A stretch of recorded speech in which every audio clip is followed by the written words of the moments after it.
Hello, everyone. Hello again, and many thanks for joining this stream. First live stream with news update for 4th of February.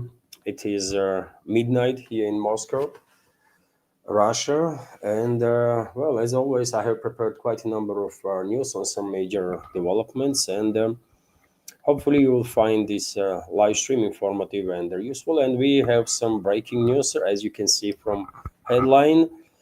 And dear friends, before I go through some news, let me tell you straight away that unfortunately, internet is not on top of the game right now, and there might be some technical issues. Hopefully, it will work out. But I want to tell you straight away, if live stream was cut, then that's because of some technical issues.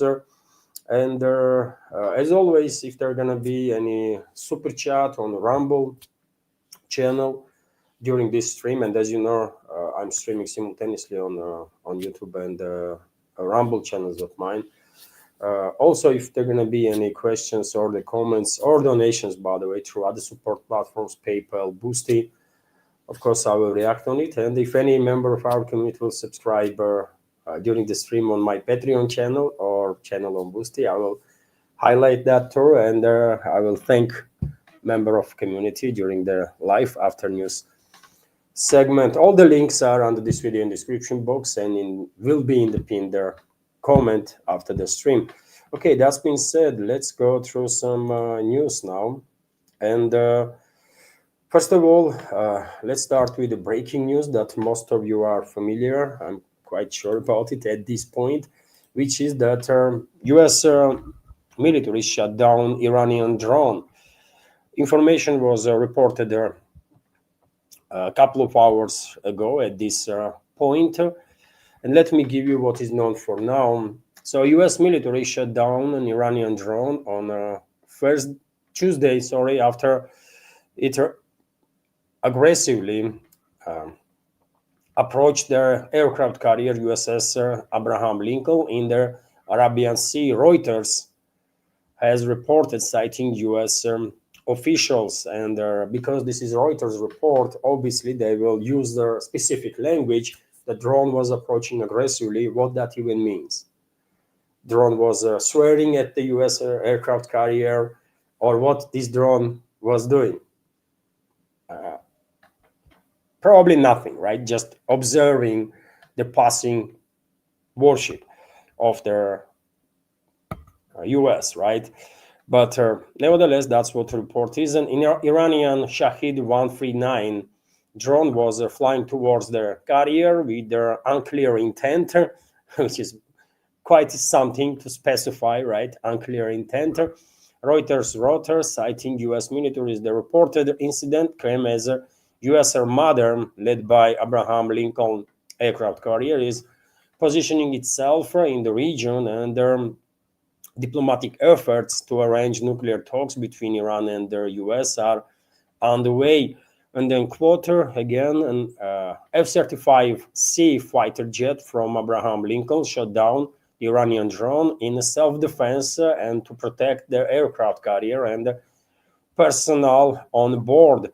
Spokesperson of the U.S. military's Central Command Navy Captain Tim Hawking told the Reuters no Americans were harmed in the incident, he added.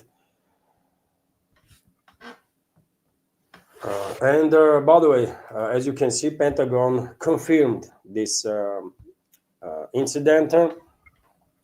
F-35C fighter jet intercepted Iranian drone that allegedly was approaching this Abraham Lincoln aircraft carrier. And this is the drone that is in discussion, Iranian reconnaissance drone, and obviously this is a next step of escalation from U.S. from the Western ruling class.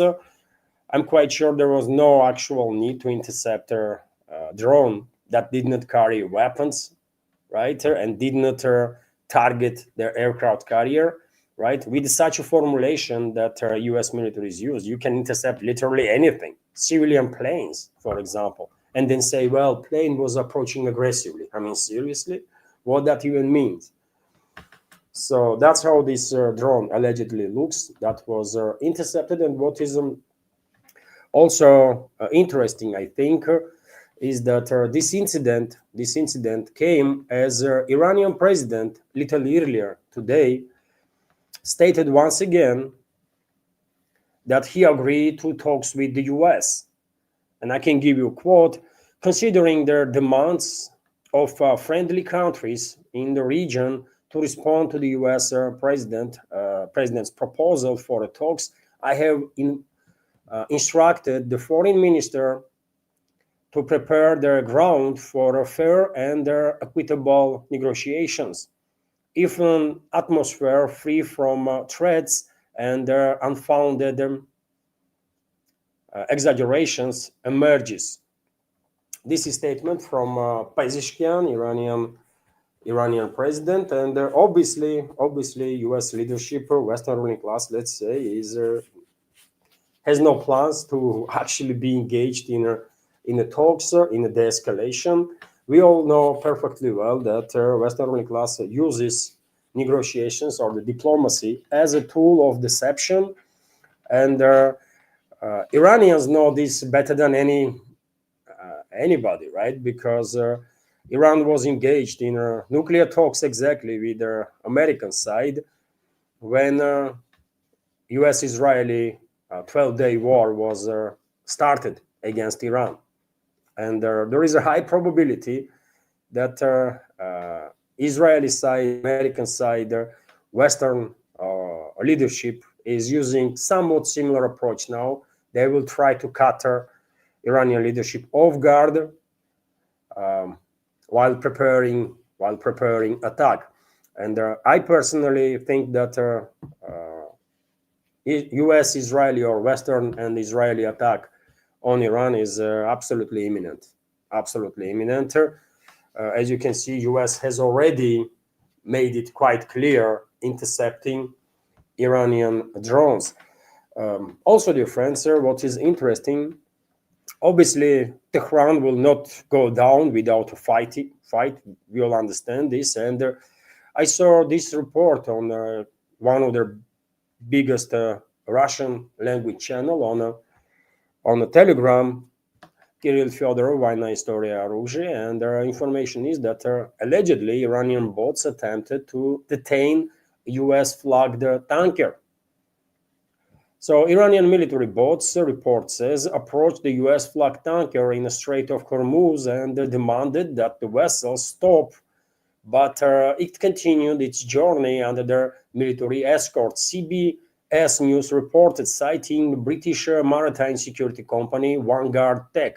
According to its data, the tanker's Stena Imperative was approached by three pairs of small armed boats belonging to Islamic Revolutionary Guard Corps while passing through the strait. The boats ordered their captain via radio to stop their engines and prepare for inspection, but the vessel increased its speed and maintained its course.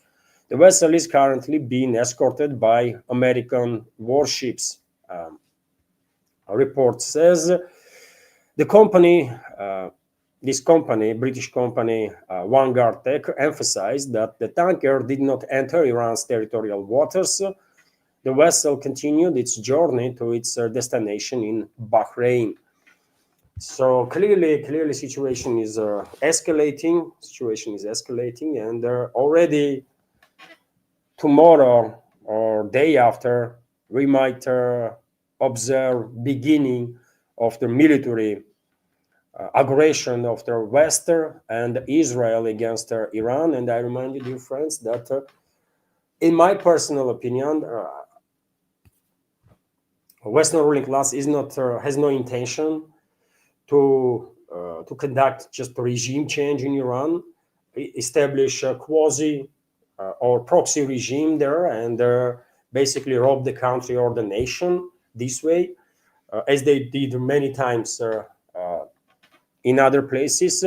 I'm quite sure real intent of Western ruling class is to provoke regional war in the Middle East on ethnic and sectarian lines, and they have to shut down navigation into the Persian Gulf and through Hormuz Strait, while cutting China, rest of the world, but first and foremost China from the Middle Eastern energy sources. And the Western ruling class has very same intent in regards to Iran. They want to provoke internal armed confrontation in Iran between different groups, first of all, different ethnic groups, and I'm quite sure simultaneously with the inevitable, I think, Western Israeli attack on Iran, secret services of Israel, secret services of Western countries will activate their assets in Iran,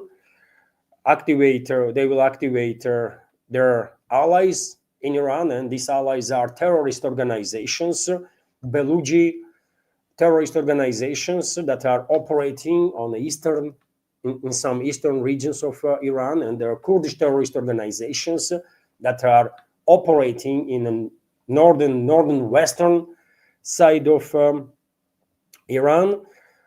So we should most likely we will see activization of Beluji terrorist groups and Kurdish terrorist groups simultaneously with the attacks of US and its Israel and their allies on Iran.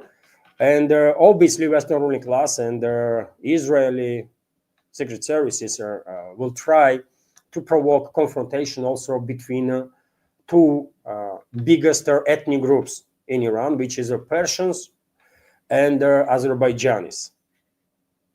And to achieve this goal, they will try to not just conduct decapitation strike against the political and military leadership of the country, but I'm quite sure inevitable attack of US,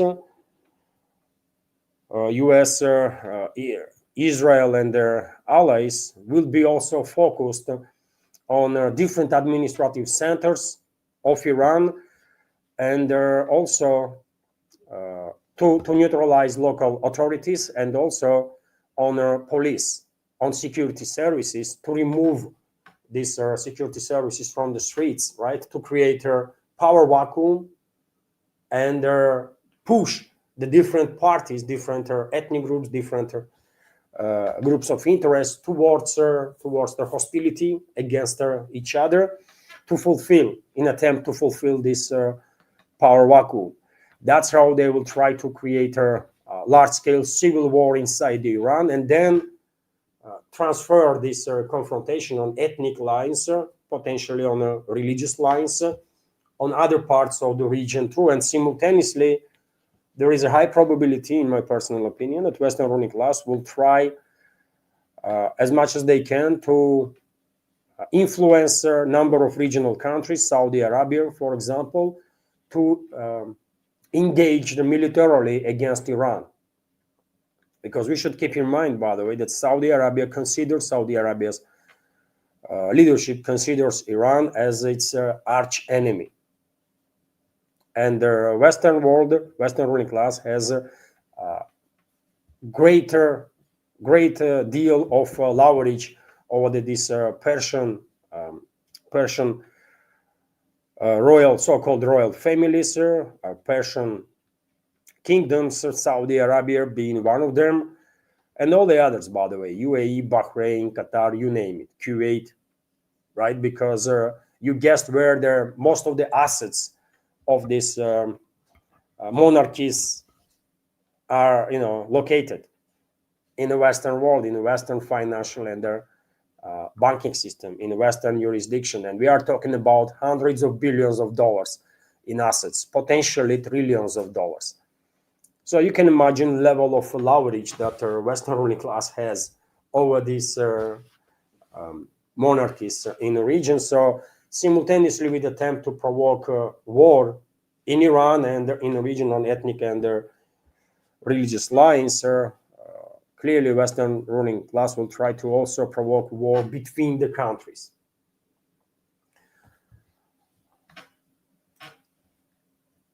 And as I said before, dear friends, I'm quite sure Moscow and Beijing, other major capitals in this world, well informed about these plans that Western ruling class has, right? And you might ask, by the way, maybe some newcomers are watching now this update, new members of their community, or maybe people are watching that are not even members of our community, just come across my live stream. And for those people, I will explain, if I may, in a few minutes, why I think Western ruling class plans to destabilize whole Middle East and shut down navigation through Persian Gulf and Hormuz Strait. Because initially, on the surface, this might look like counterintuitive, right, to interests of the Western world. But in reality, things are a bit different. If you dive deep, you will see that in my reading of the big picture, plan of the Western world is to cut off China from Middle Eastern energy sources and force Beijing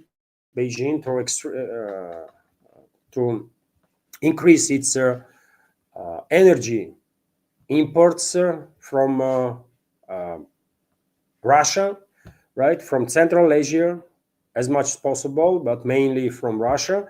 Western ruling class intends to basically push China towards a critical dependence on Russian energy sources for its economy. And when Western elites will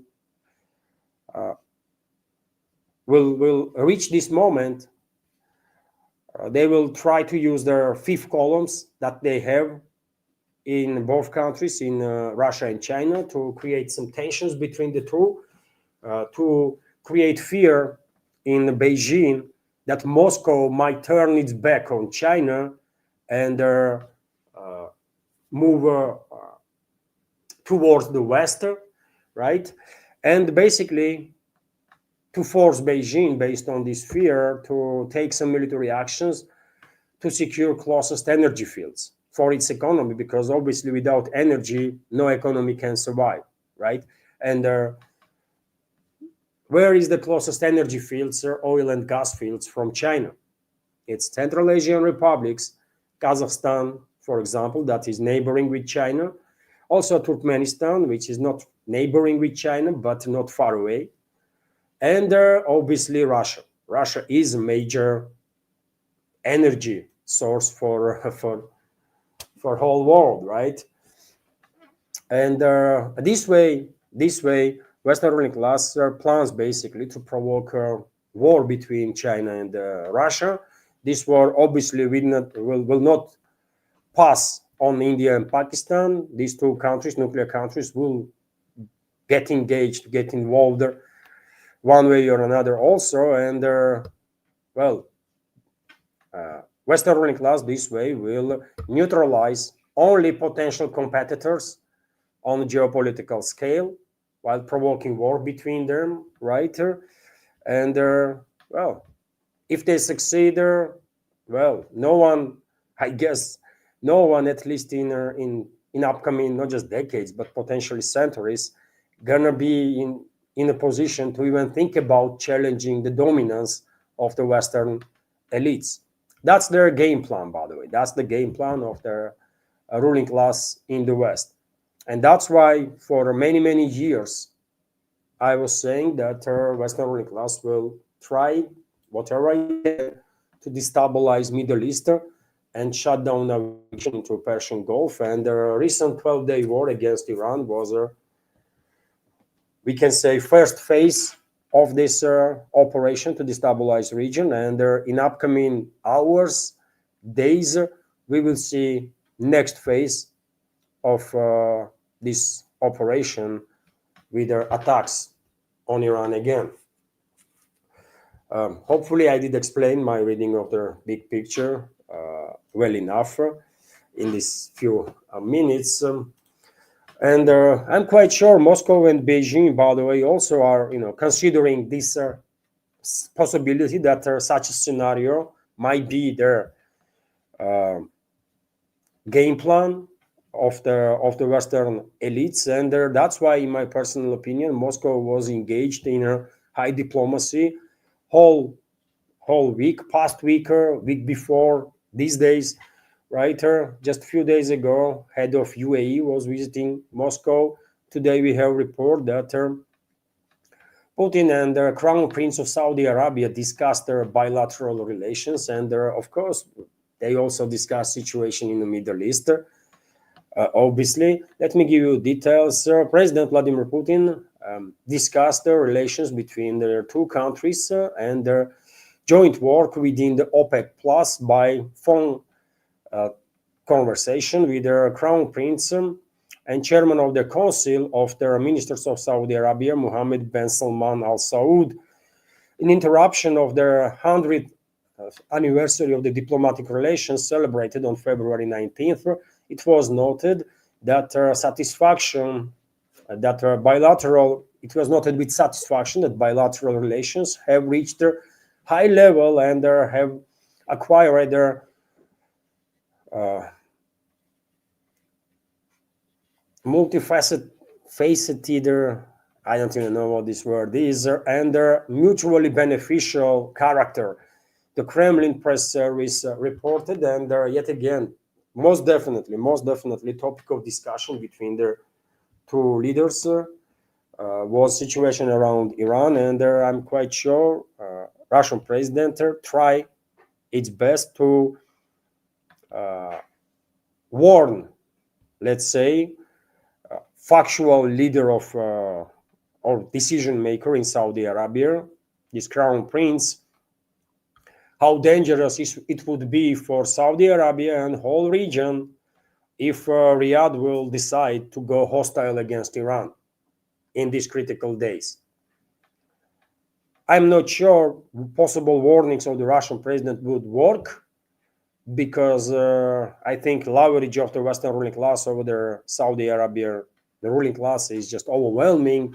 But at least Moscow did try, quite sure about it. And China simultaneously is also engaged in diplomacy to keep stability in the Middle East, because this is a strategical interest of their whole world, by the way, and obviously for Russia and China to keep Middle East as stable as possible and to keep navigation in the Persian Gulf open, because neither Russia neither China wants dependence of Chinese economy on Russian energy to reach a critical level, because whenever there is any critical dependence on anything, that creates unwanted and unnecessary issues, to put it mildly, right? And obviously Moscow and Beijing understands this perfectly well. Earlier in my programs, I said that I think only way Moscow and Beijing can actually deter Western ruling class is if both capitals simultaneously make a stand that attack on Iran by anybody will be considered as an attack on these two countries, Russia and China, and neither Moscow neither Beijing will allow any one side to destabilize the region. But seems like neither capitals, neither Moscow neither Beijing, is planning such a statement to be made. And if so, then unfortunately, based on current developments, Western Israeli or Israeli-Western attack on Iran seems to be absolutely inevitable. And the same can be said about destabilization of the whole region, which will make navigation in the Persian Gulf obviously not just extremely risky, but practically impossible too, right?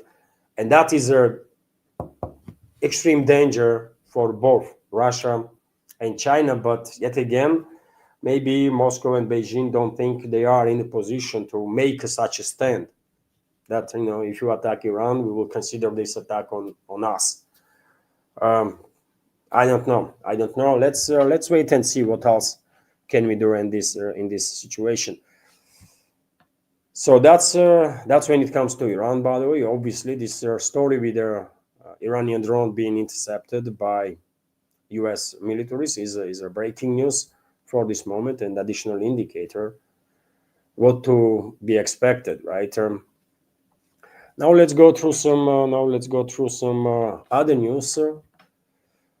And in case you have not watched my yearly update,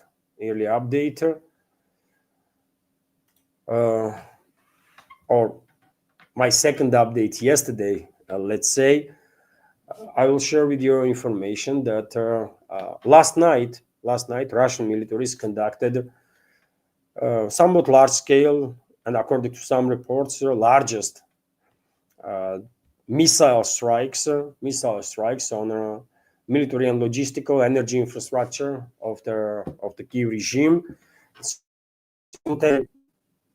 Over 100 drones were deployed for these attacks, and in my previous update, I did share with the community some details on that. A number of sources reported that Russian forces launched this long-range targeted drone and missile strikes against military, logistical, energy infrastructure of the Western-backed terrorist regime of Zelensky in Kiev direction, Vinnytsia direction, Dnipropetrovsk, Cherkasy, Sumy, Kharkov, Nikolaev, Odessa, and a number of other areas. It was indeed quite a large-scale attack, especially in terms of missiles that were deployed. And on this matter, in my previous update, I also shared this report from MASH Telegram channel that Russian armed forces launched their most massive strike on energy facilities in Ukraine since the beginning of the year, day after the end of the energy truce announced by Trump about a week ago. And the energy truce expired on 1st of February, and MASH is also sharing information that more than 100 Iran drones and over 30 ballistic missiles, also Zircon hypersonic missiles, Iskander-M missiles, Dagger or Kinjal missiles, Kh-22 cruise missiles, as well as multiple rocket launchers, Tornado S, for example, were deployed for this attack. And MASH is highlighting that this was a record for their entire duration of the special military operation, when this many types of missiles were deployed simultaneously. Maybe this is true, maybe not. I did not really memorize what kind of missiles Russian militaries were deploying any given times, but I guess MASH went through some archives, right, and they come up with this information that this was a record of sort.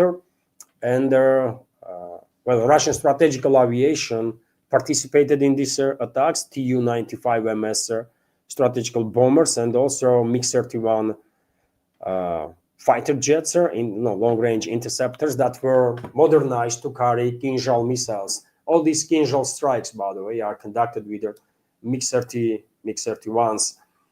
And you might ask what kind of energy infrastructure was targeted past night, and I can give you some details on that too. According to MASH, targets of the attacker included thermal power plant 6 in the Kharkov region, Pridniprovskaya thermal power plant in the Dnipropetrovsk region, Triporskaya thermal power plant in the Kiev region, 750 kilowatt Kiev substation in Makarov, their Nitsa thermal power plant in Kiev, and 440 kilowatt substation in Kharkov, and 330 kilowatt substation in Odessa regions. So it was quite a large scale attack. Although, by the way, after this attack, there was no large scale blackout all over the Kiev controlled territory. Blackouts were reported in Chuguev, in the parts of Kharkov and the Sumy regions. Although there is a planned blackouts all over the Kiev controlled territory when local authorities are sharing with the public information from which hour to which hour they're gonna have electricity, and from which hour to which they will be without power. So energy crisis still is very much in force on the Kiev controlled territory, but we did not really see like massive scale blackout after this last night's attack. Maybe tonight Russian militaries will add some more Kinzhals, more Iskander missiles, more Zircons on still operating energy infrastructure of the Kiev regime. And well, maybe tomorrow they're gonna be a massive blackout. And dear friends, we all understand that Russian side is targeting energy infrastructure because it does play a key role in military-industrial complex of the Kiev regime and in the transportation of the troops and military equipment by Kiev regime. So it is unfortunate, obviously, as a side effect. Civilians are facing some issues due to this energy crisis, but Russian side don't really has much option but to conduct these retaliatory strikes and neutralize energy infrastructure of the Kiev regime simultaneously with the military and logistical infrastructure. Let's continue with some other news. And well, earlier, dear friends, I reported that in the talks on trilateral talks that are planned for today and tomorrow, for 4th and 5th of February in Abu Dhabi, United Arab Emirates. Initially, special representatives of Trump were not participating, or at least there was no plans for them to participate. Then, special envoy of Russian President Dmitriev had a meeting in Miami with Florida, by the way, U.S. state, with a number of high-ranking officials of U.S., including Witkoff, special envoy of U.S. President, including Scott Bessent, Treasury Secretary, and a number of other officials there. And after that, media start reporting that, well, Witkoff will participate now into these trilateral talks in Abu Dhabi. And today we have information that not just Witkoff, but son-in-law of Trump, U.S. President, Jared Kushner, will be present during those talks.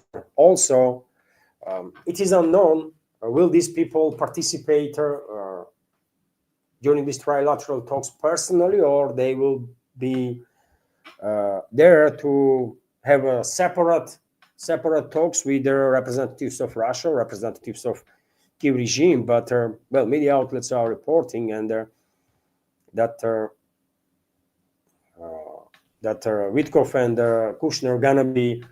There are negotiations between Russia, the United States, and the Kiev regime on Ukrainian settlement remain active. White House Press Secretary Caroline Lewitt stated Special Envoy Steve Witkoff and Jared Kushner will be in Abu Dhabi tomorrow for another round of trilateral talks. She told reporters a couple of hours ago. For us here in Russia, that is yesterday already, because it's 35 past midnight here in Moscow, but in US it's still 3rd of January 4th. So for them, talks on 4th of February is tomorrow, but for us it's already today. So Lewitt confirmed basically that Kushner and Witkoff gonna be there. Probably special envoy of Russian President Kirill Dmitriev will also, in that case, participate in these talks one way or another. Maybe even another aide of Russian President, Ushakov. Possibility. Tomorrow probably we will learn, today even. Later on today we will learn some more details on that, of course. And in my next live stream, I will share this additional information. And while at least formally, Washington White House is engaged in talks with Moscow.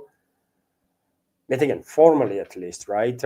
I don't really have high hopes about these talks, but nevertheless, formally, this is a diplomatic work focused on the escalation, right? And while White House is engaged in these talks, uh, one of the closest allies and there may be even like best friends of Trump, Lindsey Graham, U.S. Senator Lindsey Graham, is not happy again, and they're well calling Trump to transfer Tomahawk missiles to Kiev regime. He wrote about it on his True Social, either True Social or Twitter X, on his page, by the way. And let me read his statements here, and you be the judge, by the way, what you think about this personality, Lindsey Graham. So let's go through this post here. Clearly, he's saying the pressure we are applying to Putin to come to their peace table and stop massive attacks against Ukraine is not working. President Trump's idea of going after Putin's oil consumers who prop up his war machine should be pursued with vigor by the US and Europe. President Trump has crippled Putin's economy by going after oil companies and refineries. He's lying, by the way. Russian economy is doing better than many European economies, and I will say Russian economy is doing actually better than US economy, because at least we don't really have those tremendous bubbles on our stock exchange, right? That's gonna burst one day and bring down whole economy, as US is facing, right? So Lindsey Graham has no freaking idea what he's talking about. Russian economy is doing just fine, by the way. There are some issues, obviously. There are some issues, as it is the case with any economy, by the way. Take Switzerland, for example. Tiny, tiny country, very rich country, but still, Swiss economy is also facing some challenges, because that's how life works, right? There is always some challenges that you're going to overcome. It does not mean that your economy is crippled or your economy is destroyed. So what Lindsey Graham is talking about here. But anyways, let's continue with his statements here. Tariffs on India is a good example of how things can change. India is now buying dramatically less Russian oil, and if there are other large purchasers would follow suit, it would help end this bloodbath. Well, maybe he means China, by the way, but I mean, in a list of things that China cares, U.S. sanctions are there, and Lindsey Graham's threats are probably the last, literally last, right? Because neither Graham, neither U.S. are in a position to blackmail China with anything, really.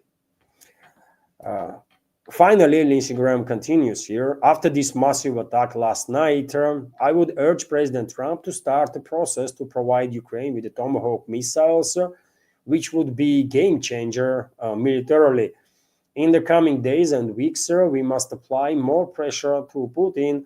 Any negotiation that is seen as overly rewarding aggression will set in motion catastrophes all over the world. The opposite is equally true. If negotiations result in a free, strong, and independent Ukraine, who had make concessions, then the world will be far more stable.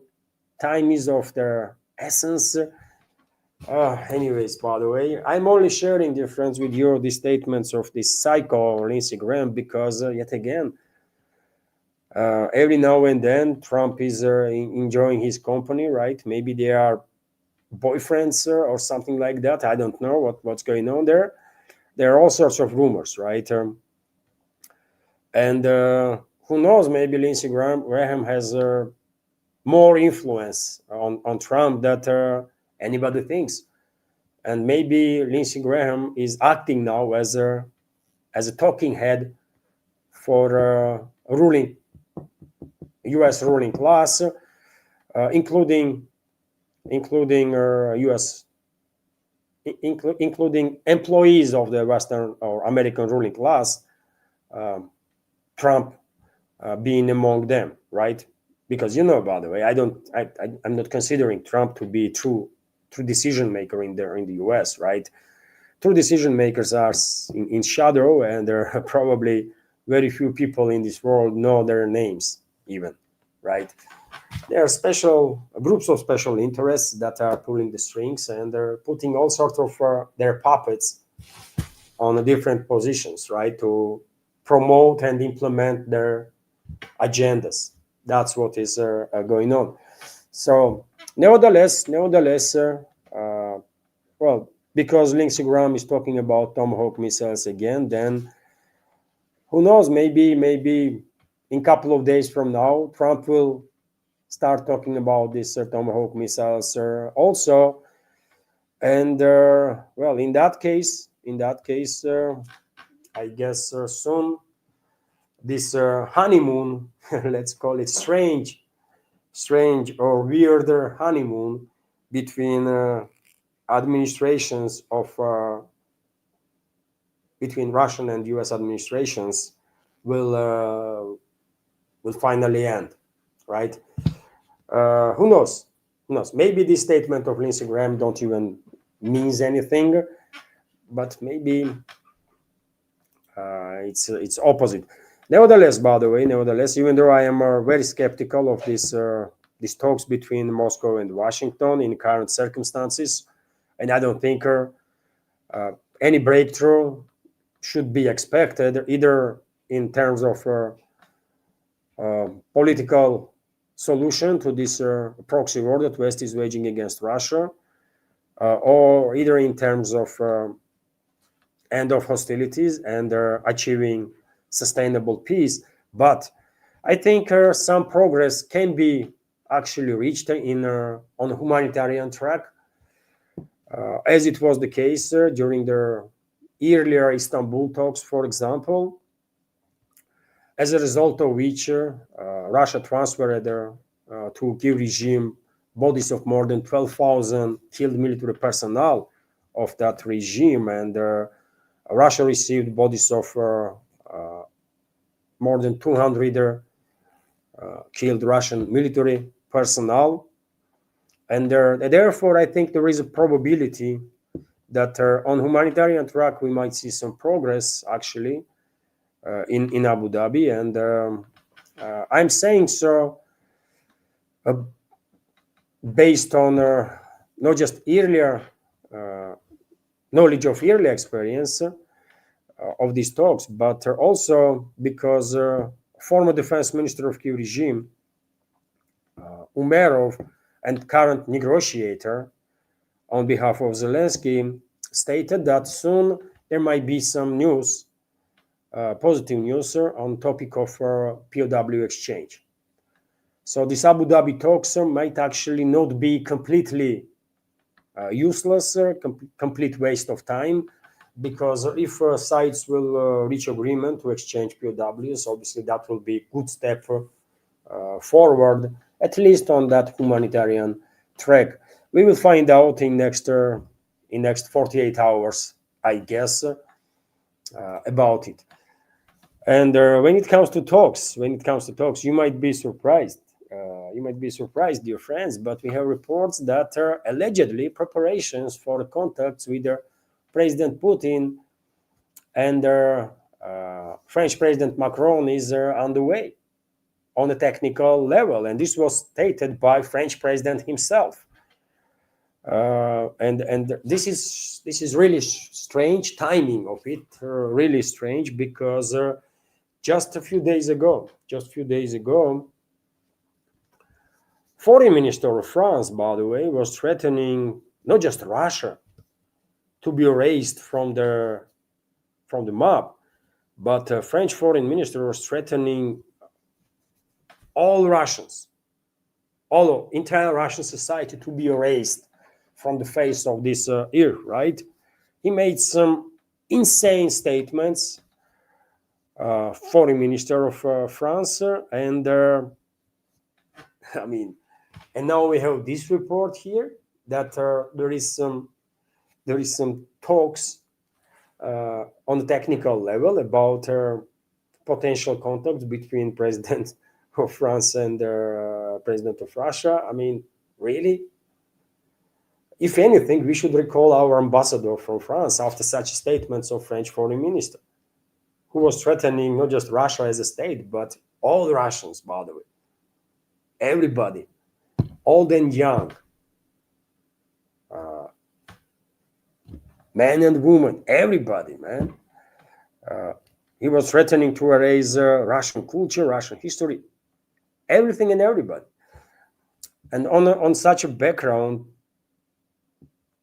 to be engaged in even technical talks, to arrange a conversation between Putin and Macron, it seems strange. I mean, to say the least, to put it mildly, right? This is strange, man. If anything, I mean, maybe translation was wrong, by the way, right? After all, French foreign minister was talking in French, right? And maybe translation was wrong, and he did not actually went this insane in his statements. But I have seen on several reports about it on several trustworthy sources, right? That yes, extreme statements were made in Paris, and yes, if anything, we should recall ambassador, man. What kind of talks between Putin and Macron can be arranged? I don't know, man. I mean, there's just, every now and then some stuff is happening that I really struggle to find explanation or to even characterize. I don't know, man. If anything, after such statements from Paris, we should at least recall ambassador, right? And maybe even, cut off completely diplomatic relationships, because this is insane, man. No Russian official ever allow itself to threaten people of any other country. Never, by the way. Right? Relationships between Russia and many countries in this world, first and foremost Western countries, might be very bad at this particular moment. But whenever Russian leadership is making critical statements, they are always addressing Western ruling class and never talking in a negative manner about Western societies. Never. And they are never threatening Western societies, because they should not, right? Because this is not the way civilized people are operating. And because the French foreign minister allow himself to talk like that about Russians and Russia, and I mean, maybe maybe France can no longer be called a civilized country, really. I don't know, but talks between President of Russia Putin and President of France Macron is definitely,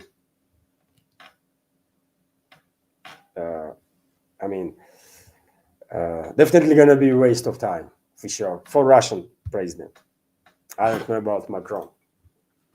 And by the way, Russia has nasty surprise for French president, which is that Algiers, that has extremely that is experiencing extreme hostility from the France. By the way, Algeria is getting more and more weapons from Russian Federation, all sorts of weapons, by the way. And right now you can see on your screen 2 Su-35 multi-roller fighter jets, Russian fighter jets, by the way, that were transferred to Algiers based on existing contracts.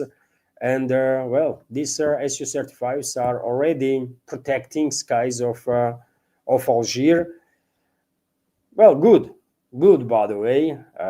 French Rafales definitely have a decent opponent There are hopefully Algerian pilots. Are well trained, and well capable of using all their features, all their characteristics of the Su-35 to the max, right? And in that case, Rafales are not really significant opponents for them. Su-35s can neutralize Rafale anytime, any day, right?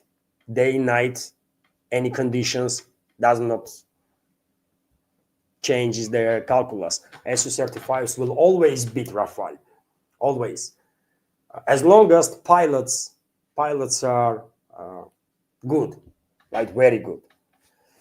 So yes, some nasty surprise there for extremely aggressive and Russophobic French leaderships. And yet again, it's not just the Algerian Air Force that is being upgraded with their modern weapon systems from Russia and their other countries. There is some other nasty surprises also for the French militaries there. Meanwhile, as I reported earlier, Secretary General of NATO, Mark Rutte, visited Kiev yesterday already, and he made a speech in State Radar. This was expected. I mentioned this in my earlier update, and let me give you some details on that, because this speech was quite something in some ways, right? So let's go through details. NATO Secretary General Mark Rutte stated, and this is quote, difficult decisions will be required to resolve the conflict in Ukraine, speaking to the Ukrainian parliament during a visit to Kiev. According to Reuters, and another quarter, achieving a peace agreement that ends the conflict in Ukraine will require difficult decisions. The NATO Secretary General addressed their Ukrainian parliament, failed to generate much interest. Rutte had to deliver his speech to a half-empty hall. Footage broadcast by the Rada television channel showed their half-empty rows of their seats and a small number of deputies. Okay, some nuances there. Rutte told the Ukrainian parliamentarians that the foreign troops would allegedly appear on Ukrainian territory immediately after their peace agreement was concluded. He stated that their alliance remains ready to support Kiev, but was forced to acknowledge that not all alliance countries are willing to participate in the procurement of the weapons for the Ukrainian armed forces from the United States. And another quarter, currently, 2/3 of allies are participating in a Pearl program. And you are right, they are a burden sharing issue. And right now, some allies are doing a lot. Many allies are doing something, some are doing nothing, he said. Rutte recalled that Ukraine, through their prioritized Ukraine requirement list, Pearl program, under which NATO countries purchase weapons for Kiev from American stockpiles, has received 90% of their missiles for air defense systems and 70% of all missile weapons worth millions and millions of euros since last summer. Billions and billions of euros, actually. Rutte earlier stated that these European countries that are part of this Pearl program already purchased weapons in US for prolongation of this proxy war against Russia for $4 to $5 billion.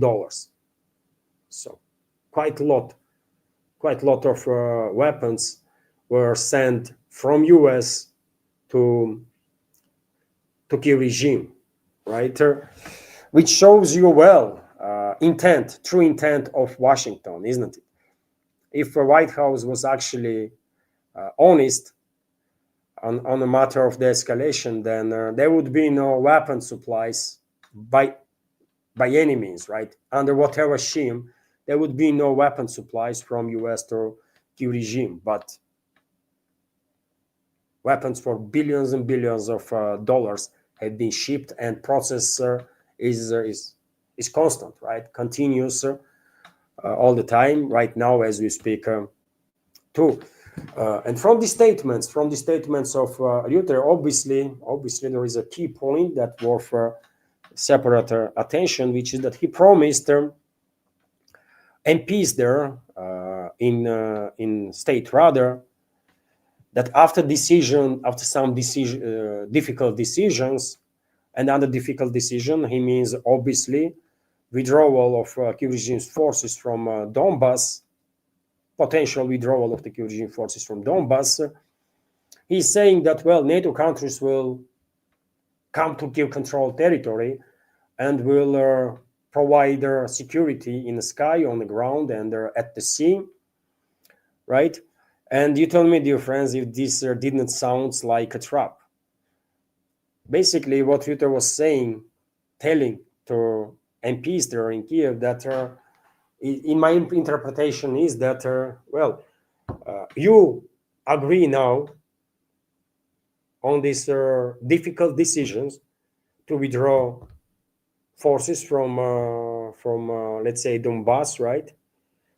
You will agree now to some concessions that Russia demands, but, well, straight after we will bring in forces, NATO forces, including US forces, and you never know what is going to happen day after these NATO troops are deployed. Maybe, something is happening, Russia is retaliating, and then you are no longer alone on the battlefield. NATO militaries also are engaged in a fight. It's a trap, isn't it? It's a way that globalists and globalist controlled regimes in Europe come up with to basically provoke direct clashes between European NATO member states and Russia, potentially with the participation of the US troops too. That's what this is what, in my understanding, Reuter was telling to their MPs there in Kiev, and to everyone, basically, right? And obviously involvement of NATO in interpretation of their Western ruling class means that, well, they're gonna defeat Russia and force Russia to withdraw from all the territories, including new regions, and they're gonna achieve this strategical defeat of the Russian Federation that they are dreaming of, right? That's the agenda, basically. That's the agenda there. And well, many MPs probably will be, will believe in this nonsense. And it's not just about MPs, by the way. Unfortunately, many people on the Kiev-controlled territory, ordinary people, and in the Western world will probably also believe in this nonsense, right? That somehow NATO is capable of defeating Russia, which is nonsense, right? Nonsense, total nonsense. But anyways, this is clearly a trap. This is a trap for Russia. If Russia agrees on temporary solutions, and if Russia agrees on a ceasefire without root causes being addressed, and this is a trap also for the US. If Washington will obligate itself, right, to be part of a direct war with Russia, in case hostility is gonna resume on the line of contact there after potential temporary ceasefire is being reached. And on this matter, RT is reporting here that Kiev and its Western backers have drawn up a plan that envisages military forces from the US and European countries moving into Ukraine to fight Russian troops in the event that Moscow violates the ceasefire being demanded by Vladimir Zelensky. The Financial Times has reported, citing sources, Russian officials, including President Vladimir Putin, have repeatedly rejected the idea of a ceasefire as precursor to the peace deal, saying it would only be used by Kiev and its sponsors to rearm and regroup forces. Instead, Moscow has insisted that the conflict needs a permanent peace solution which addresses its root causes. Russia has also categorically ruled out deployment of Western forces to Ukraine during or after the crisis. During meetings in December and January, Ukrainian, European, and US officials agreed a multi tiered response to breaches of the possible ceasefire by Moscow, the Financial Times said in their article on Tuesday. And by the way, we will understand, isn't it, that if we imagine that for whatever reason Moscow agrees on these temporary solutions, truce, let's say, it will be easy, very easy for once Western ruling class will reorganize, rearm, regroup their proxies in Ukraine, it will be, and once NATO troops are deployed, it will be very easy for them to provoke military confrontation again. All they have to do is, tell some units of the Kiev region forces to open artillery fire, for example, towards any Russian settlement, maybe to launch missiles, right? To provoke basically Russian retaliatory fire, to provoke a response from Russian side. And when Russia retaliates, well, they will say, you see, Russia is striking Kiev-controlled territory for no reason, unprovoked, because of course they will never acknowledge that it was Kiev regime forces that opened the fire first, isn't it? They will blame Russia straight away for unprovoked fire, and well, at that point, NATO is in open war with Russia, including potentially US, if for whatever reason Washington will agree to deploy its troops also on Kiev-controlled territory. So this is clearly a trap, isn't it? This is clearly a trap, and hopefully, Moscow will never agree on temporary solutions, right? Because Russian leadership, it's already stated on numerous occasions that any temporary solution will be used by hostile side for to reorganize, regroup, rearm, and then to launch next phase of this proxy war. So hopefully neither Moscow, neither Washington going to find themselves into this trap, but globalists and globalist control regimes in Europe will definitely continue as much as they can to push for this very idea. And I think it is Washington's strict position is needed on this matter.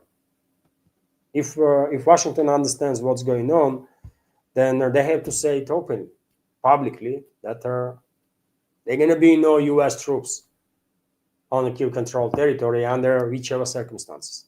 U.S. is not interested. If Washington don't want to be dragged into this trap and eventually end up in a direct war with Russia, which will mean extinction level event, that is nuclear war between the two major nuclear superpowers, then statement has to be made for whole world to hear, including globalists, that in no circumstances US will deploy its troops into Kiev-controlled territory, so that these speculations on side of European ruling class will finally end. Otherwise, they're gonna continue to push for this narrative. Absolutely. And yet again, by the way, as that report on RT already acknowledged, highlighted, Russian high-ranking officials on numerous occasions, including Russian President Vladimir Putin, on numerous occasions stated that in no circumstances Moscow will agree on the deployment of NATO troops under whatever pretext on a Kiev-controlled territory. And just yesterday, I believe, Russian Foreign Ministry once again made a very same statement that Russia will regard the introduction of the Western forces into Ukraine as an intervention and obviously this these forces then will be designated as legit target and dealt accordingly. But but unfortunately, European capitals, Western capitals, generally speaking, uh, become too familiar with their ignorance, right? Uh, they are too arrogant. Um, they don't. They have no idea what respect is. They are out of touch with reality, and therefore they are ignoring Moscow's statements. They're completely ignoring Moscow's position. Easy for any agreement can be reached without Moscow. It's crazy, but that's the situation on the ground, isn't it? Despite Russian publicly declared position, Western ruling class continues to push for narratives that are a priori unacceptable for Russia. Uh, why? Why is that? Why Western ruling class continues to operate this way? I don't know. What is their goal? What they want to achieve? But well, because they have total control over the public opinion in the Western world, by the way, maybe they don't really need Moscow to agree on anything. Maybe they plan to say one day that, well, as they are saying already that some 90% of all their topics have been resolved and only one issue is left, like territorial issue. Maybe one day they will say that, you know what, now 100% of topics are agreed. Kiev regime will withdraw its forces from Donbass, and that's it. That's it. If Moscow now does anything, then that will be violation of the agreement that Moscow never signed up, actually.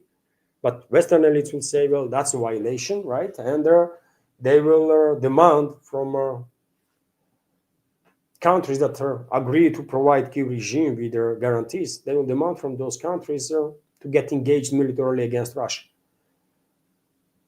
Maybe that's what is going on. It might sound at least strange how Western ruling class can plan anything without Moscow's agreement. But then you tell me how else you can explain this type of behavior of the European elites, for example, when they're completely ignoring Moscow's position. And I remind you, dear friends, just a few days ago, Foreign Minister of Russian Federation, Sergei Lavrov, said that he has no idea what Western officials and what Western media is talking about when they are pushing this narrative that there are some 90% of topics being agreed. Russian foreign ministry didn't receive anything at all, right? To even work on the paper, right? And this is happening when Western side is saying that, well, 90% of everything is being agreed. Really? So who knows, man? Because there is total control over the narratives in the West, practically total control over the public opinion. Maybe they will just go ahead with their own game, right?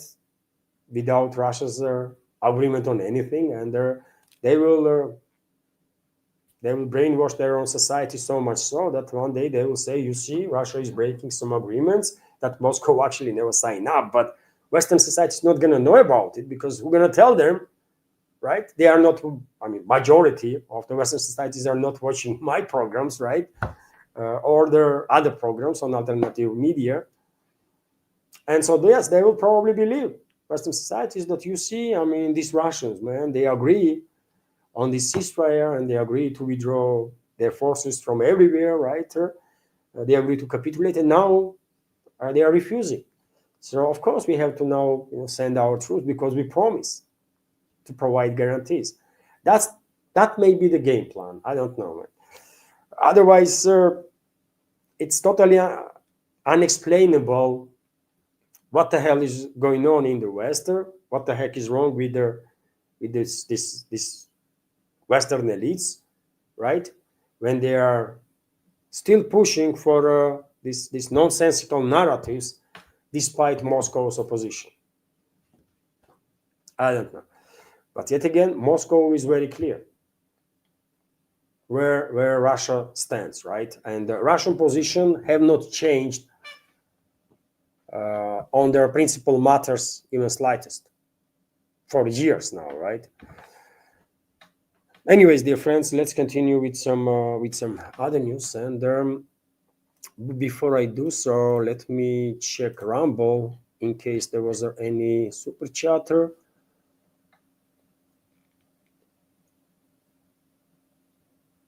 This is interesting. Doer Dissidents, thank you very much for raiding my channel on Rumble. I appreciate your support and welcome everybody from the dissidents community. Thank you for your attention. Hopefully you will like the program. Thank you. And dear friends, let me continue.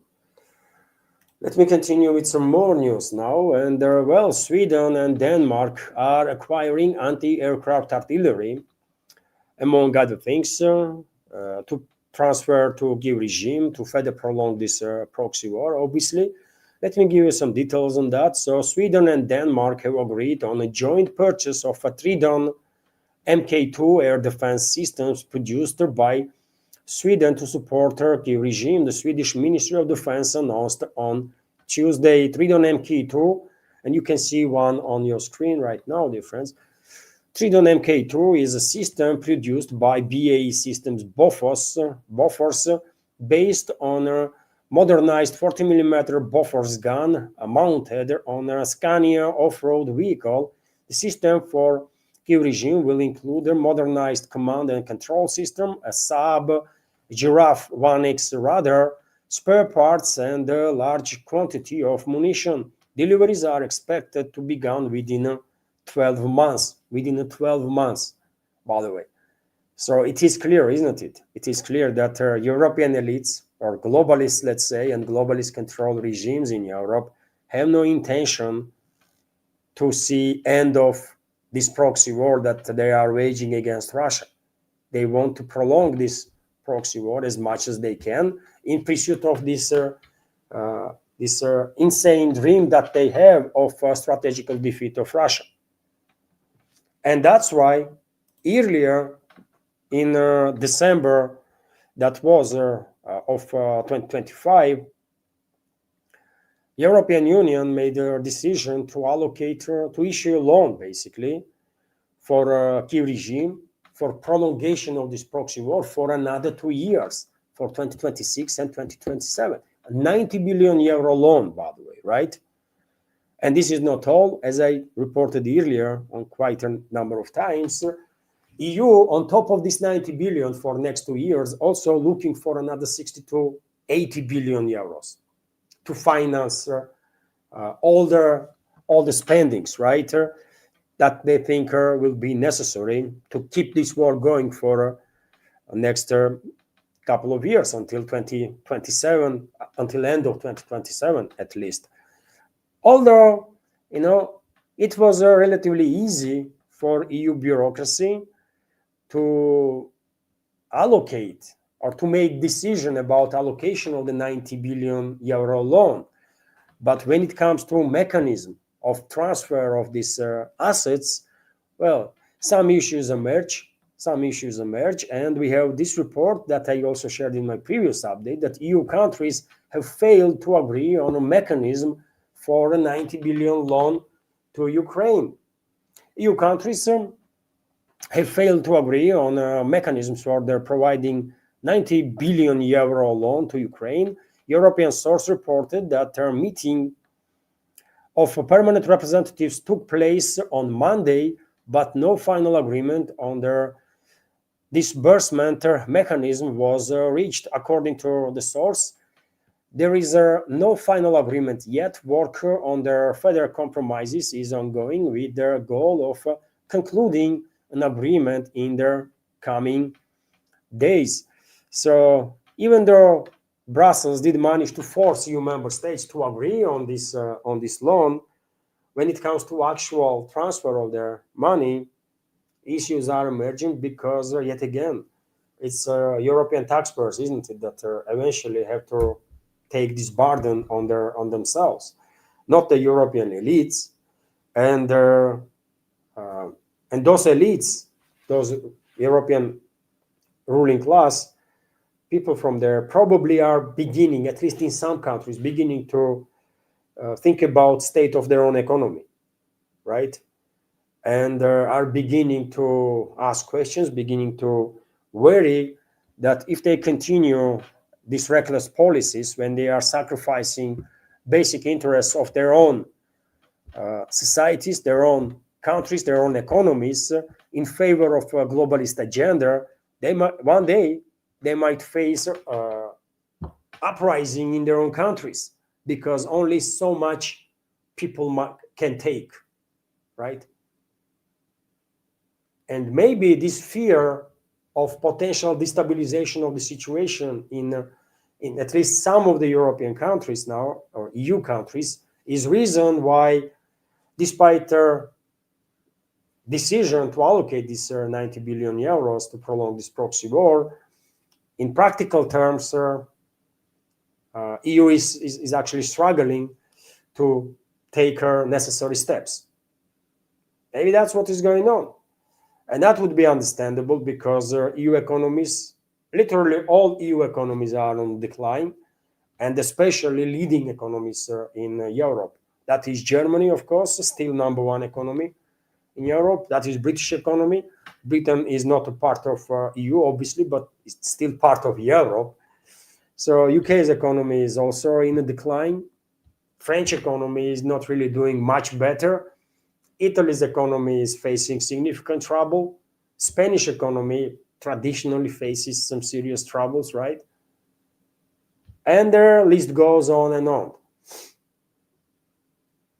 So we are reaching a situation when statements or the intent of the Western ruling class is no longer matching with the capabilities that they have.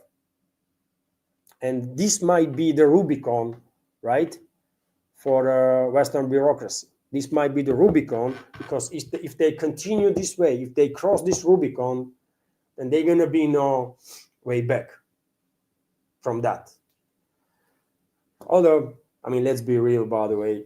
I personally think that Europe already went too far, and line of no return has already been crossed in many ways. In 20, 30 years from now, Europe probably will enter, possibly even earlier, will enter extremely dark place. It seems inevitable. Anyways, let's continue with some more news. Dear friends, and we have this report from Commerçant that UN called the expiration of the New START treaty a dark moment. UN believes it is necessary to create a new nuclear arms control regime that would respond to rapidly changing international situation. The Office of the UN Secretary General told the Izvestia newspaper, Russian newspaper, the agreement on a New START treaty between Moscow and Washington will expire on February 5th, tomorrow, by the way, which the UN called a green moment for peace and security. And this is true. And Moscow offered it, by the way. Moscow offered a couple of months ago now, American side, to prolong, right? To prolong voluntarily this New START treaty for another year, right? If Washington will do the same, until sides will work on a new agreement, but Washington completely ignored this initiative from Moscow, and now it's just too late. Today is 4th of February, tomorrow is 5th, and obviously in 2 days' time, it is highly unlikely that Washington will finally come to its senses and will tell Moscow that, you know what, okay, let's prolong this treaty for voluntarily for another year, and meanwhile, let's launch negotiations, right, to come up with a new agreement. Technically speaking, theoretically speaking, this might happen, and Trump actually might call Russian President Putin and tell him that yes, I mean he will agree on a prolongation, voluntary prolongation of the treaty, but will he do it? I don't know. We're gonna find out in next 48 hours for sure. But topic is really significant because this is the last treaty on nuclear arms control that there is in existence, right? And there is nothing else out there. And we are talking about nuclear weapons, by the way, and obviously, ideally, more treaties we have on about control of their nuclear arms, the better, safer the world will be, right? And Kremlin spokesperson of the Russian president, Dmitry Peskov, was asked about this treaty, and he reported, he stated that the world is days from becoming more dangerous because of the extension of this New START treaty remains on hold, right? The world is set to become a more dangerous place as a key nuclear reduction treaty between Russia and the US expires. Kremlin spokesman Dmitry Peskov has stated, and then quote here, in just a few days, the world will move to a more dangerous state compared to what we had so far, he said. If the US rejects their extension, it would be very bad for the safety of the world, for strategic security, he added. Initially signed in 2011 on a continuation of the Cold War era nuclear risk reduction efforts, New START was last prolonged in 2021. The treaty caps the number of nuclear weapons and the delivery systems each country can possess and deploy. And so you can imagine, by the way, if this treaty is no longer in place and both sides have means to control, right? Still, even though relationships between Moscow and Washington is not really that bright, but still, because of this treaty, both sides still have some infrastructure in place to control number of nuclear warheads of each other and their delivery means, right? And from tomorrow, this is gonna end. And neither US gonna know how many nuclear weapons Russia has, neither Russia gonna know how many nuclear weapons or the delivery systems US has, right? So it will trigger, most likely it will trigger arms race, because absence of the knowledge about capabilities of your potential enemy will force you to move in certain directions, right?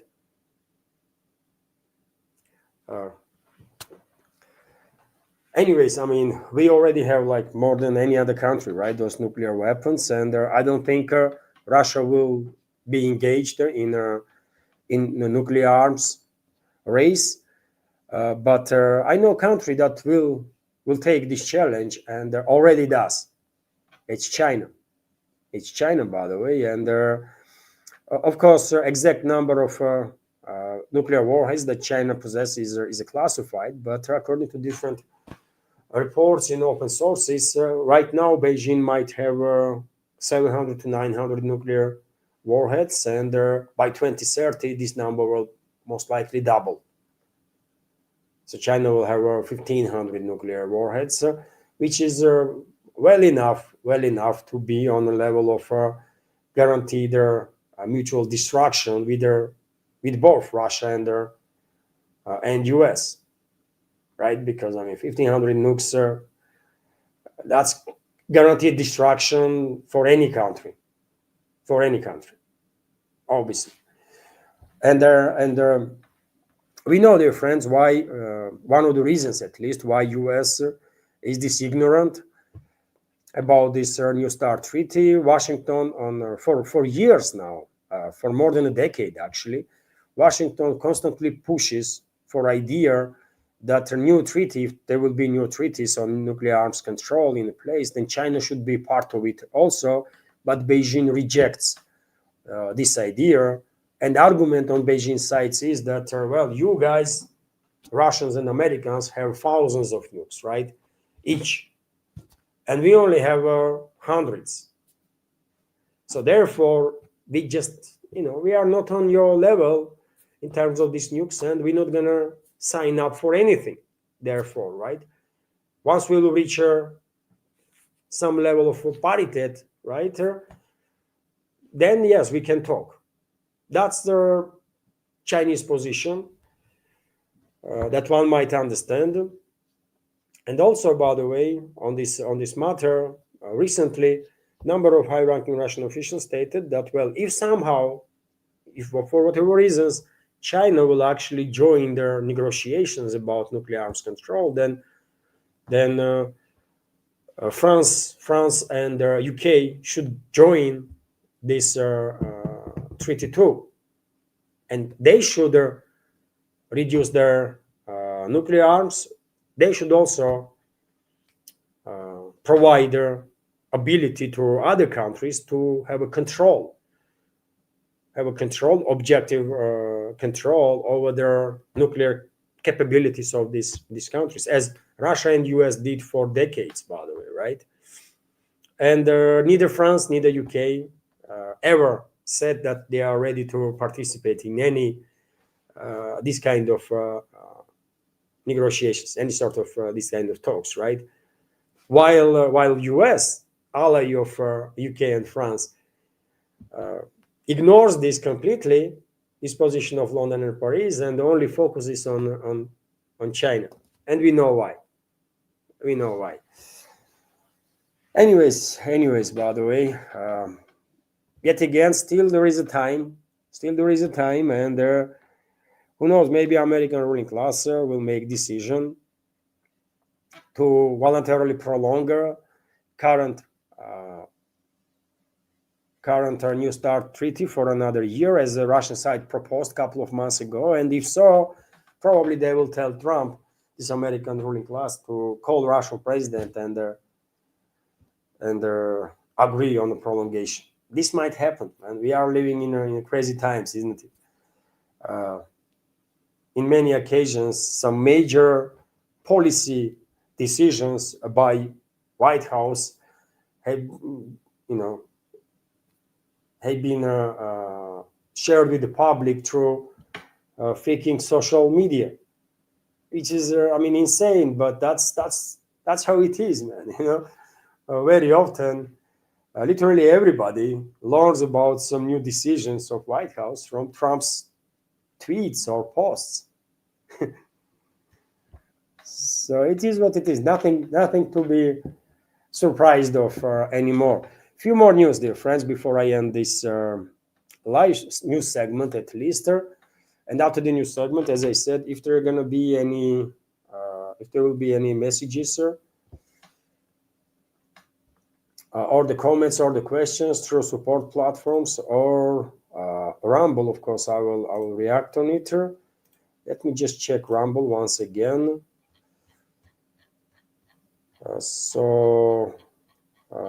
There are no super chats on Rumble, unfortunately, for now.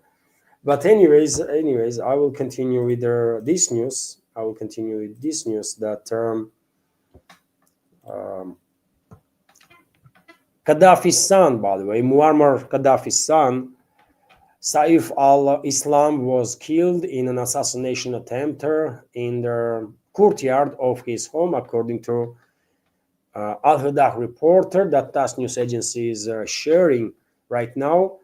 Saif al-Islam is, of course, son of a former head of Libya, Muammar Gaddafi. You all are familiar with this person, obviously. Let me give you some details on that. So, Saif al-Islam, son of their former Libyan leader Muammar Gaddafi, was killed in the courtyard of his home in Libya in an assassination attempt, according to Al Hadith television. According to source close to Gaddafi's family, al-Islam was fatally wounded while in the garden near his residence.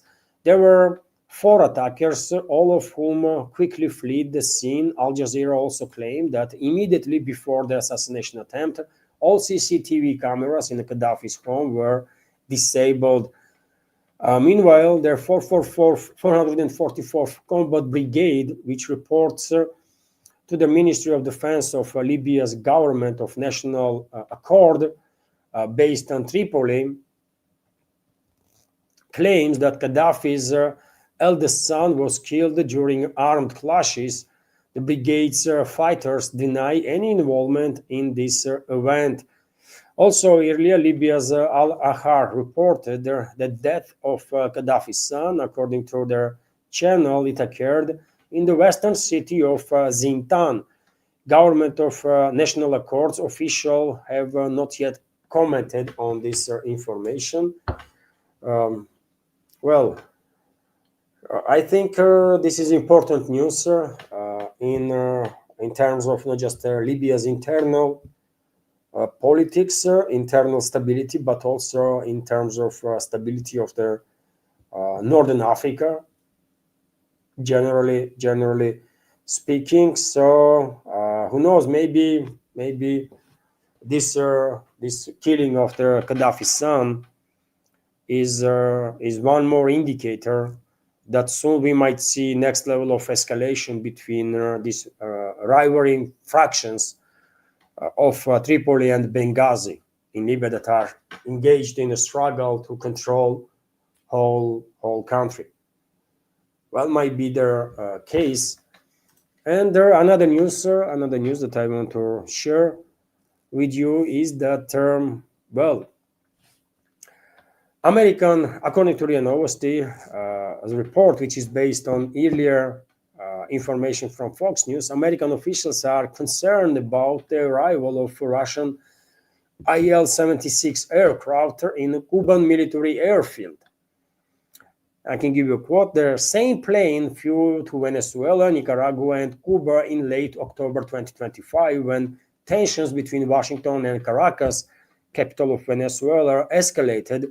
American officials and analysts pointed to this sequence of events as a warning sign, the reporter states. The authors of the publication noted that it is currently unknown what cargo the plane was carrying during its last flight.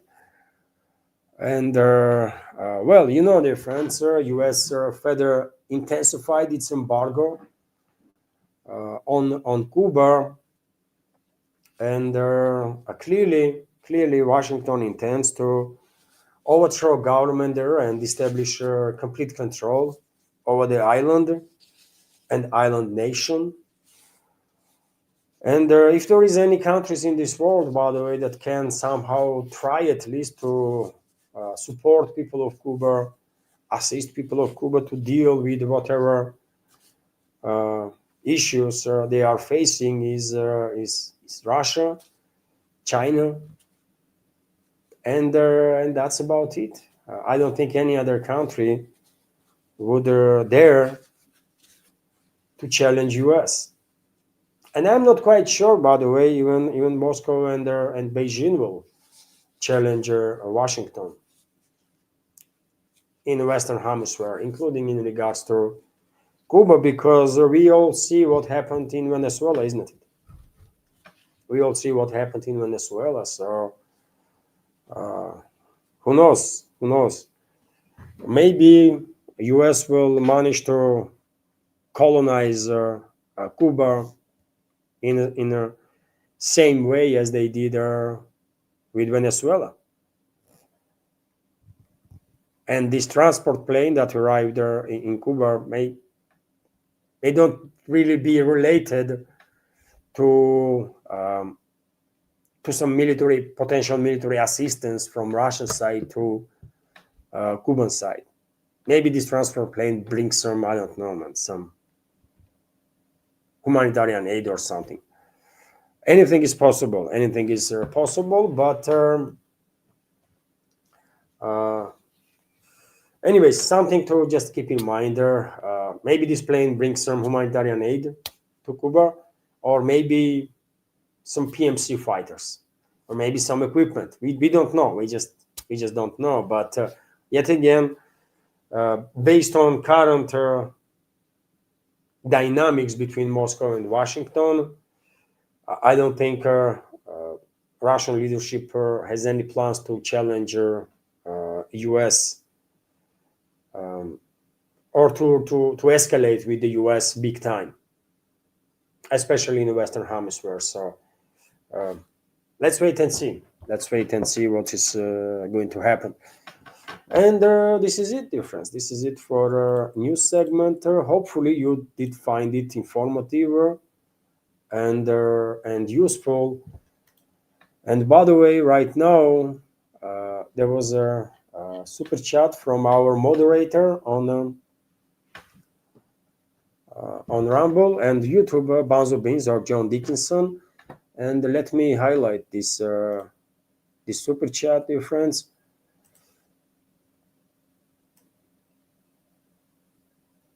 Thank you all, of course, for your attention. And I really hope our news update was informative and interesting. And now this super chat from Banzo Beans.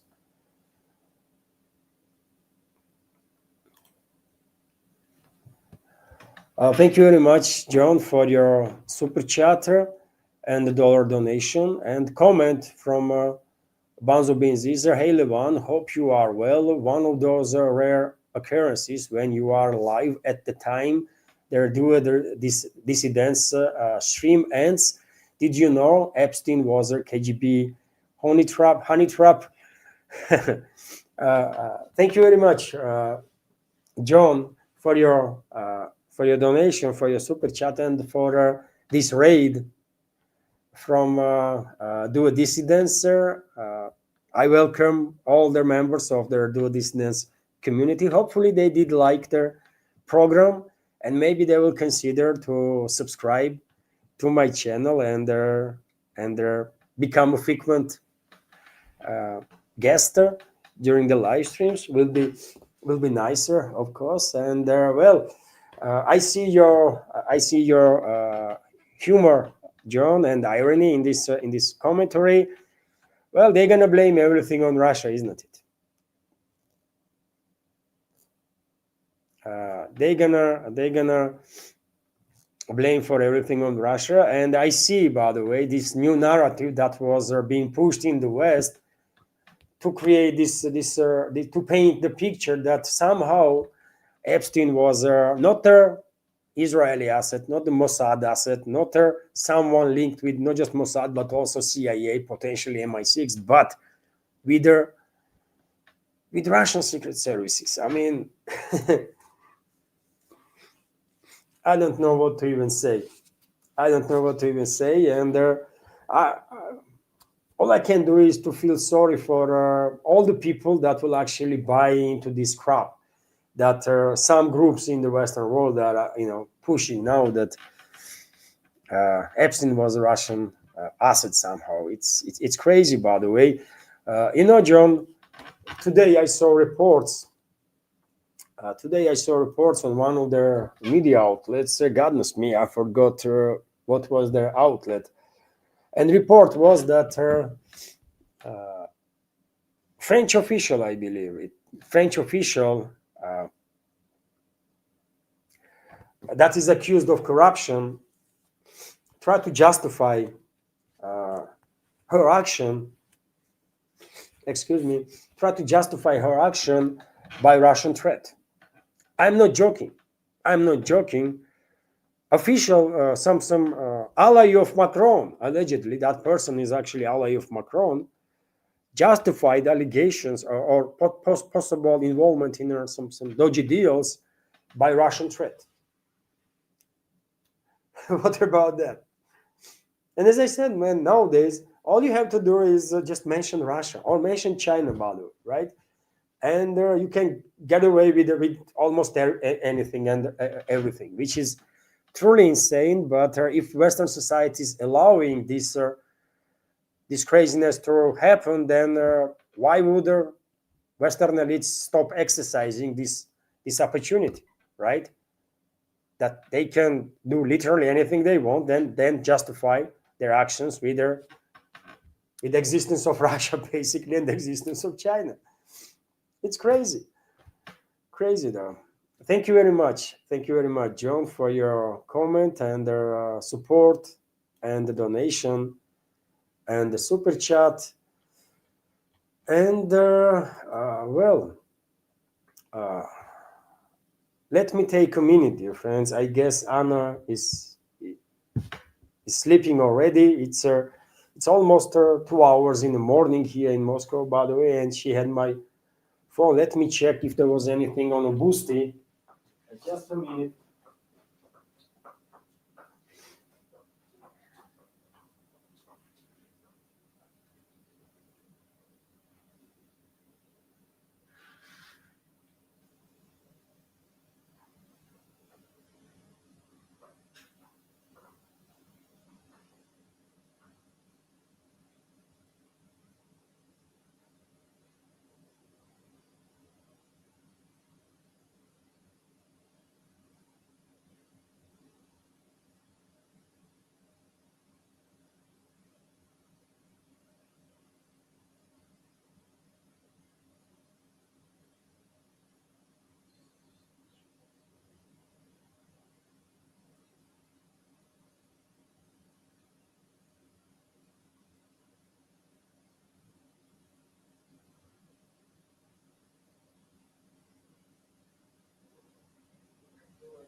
Okay, I had to check, by the way. I had to check Rumble, sorry, Boosty.